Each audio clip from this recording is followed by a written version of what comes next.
महिला पहलवानों से यौन शोषण के मामले में दिल्ली की कोर्ट में मंगलवार को सुनवाई हुई। इस दौरान कुश्ती महासंघ के पूर्व अध्यक्ष और बीजेपी सांसद ब्रजभूषण शरण सिंह कोर्ट में पेश हुए।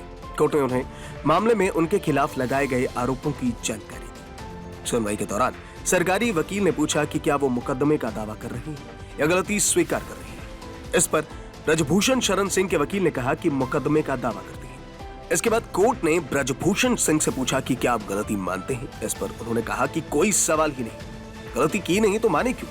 वहीं इस मामले में अन्य आरोपी और कुश्ती महासंघ के पूर्व सहायक सचिव विनोद तोमर ने भी आरोपों से इनकार करते हुए खुद को बेकसूर बताया है। उन्होंने कोर्ट में कहा कि ये सब कुछ झूठ है, हमारे पास पूरे सबूत हैं, घर पर कभी नहीं बुलाया, डांटा धमकाया भी नहीं, सब आरोप झूठे हैं। कोर्ट ने मामले को लंबे समय तक खींचने से इनकार कर दिया और कहा कि सुप्रीम कोर्ट का आदेश है कि एमपी एमएलए मामले में लंबी तारीखें ना दी जाए। जज ने कहा कि मेरी कोर्ट में अधिकतम 10 से 15 तारीखें जाती हैं, हम 10 दिन से अधिक तारीख नहीं दे सकती। कोर्ट ने मामले की अगली सुनवाई 1 जून दोपहर 2 बजे तय की है। बता दें कि दिल्ली की राउज एवेन्यू कोर्ट ने WFI के पूर्व चीफ ब्रजभूषण शरण सिंह के खिलाफ महिला पहलवान यौन शोषण मामले में पहले ही आरोप तय करने के आदेश दे दिए थे। कोर्ट ने कहा था कि 6 में से 5 मामलों में ब्रजभूषण सिंह के खिलाफ आरोप तय करने के लिए पर्याप्त सबूत मिले हैं।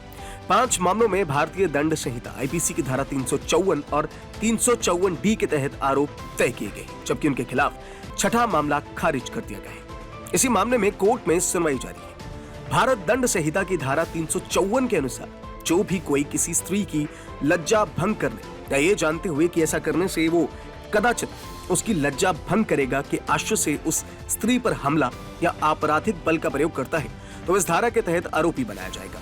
इसके तहत एक अवधि के लिए कारावास की सजा हो सकती है, जो कम से कम 1 वर्ष होगी। इस सजा को 5 साल तक बढ़ाया जा सकता है। साथ ही दोषी आर्थिक दंड के लिए भी उत्तरदायी होगा। ये गैर जमानती और संज्ञेय अपराध है। वहीं भारतीय दंड संहिता की धारा 354D के तहत किसी महिला का अनुसरण करने और ऐसी महिला द्वारा अरुचि के साफ संकेत के बावजूद व्यक्तिगत संपर्क को बढ़ावा देने के लिए बार बार ऐसी महिला से संपर्क करना या संपर्क करने की कोशिश करना या किसी महिला द्वारा इंटरनेट, ईमेल या इलेक्ट्रॉनिक संचार के किसी अन्य रूप के इस्तेमाल की निगरानी करना या उसका पीछा करना अपराध माना जाएगा। ऐसे व्यक्ति के पहली बार दोषी ठहराए जाने पर किसी एक अवधि के लिए कारावास से दंडित किया जाएगा, जिसे 3 साल तक बढ़ाया जा सकता है और उस पर जुर्माना भी लगाया जा सकता है। और दूसरी बार दोष सिद्ध होने पर उसे किसी भी अवधि के लिए कारावास की सजा हो सकती है, जिसे 5 साल तक बढ़ाया जा सकता है और उस पर जुर्माना भी लगाया जा सकता है। गौरतलब है कि ब्रजभूषण शरण सिंह को इस बार बीजेपी ने टिकट भी नहीं दिया था। उनके लोकसभा क्षेत्र से उनके बेटे को मैदान में उतारा गया।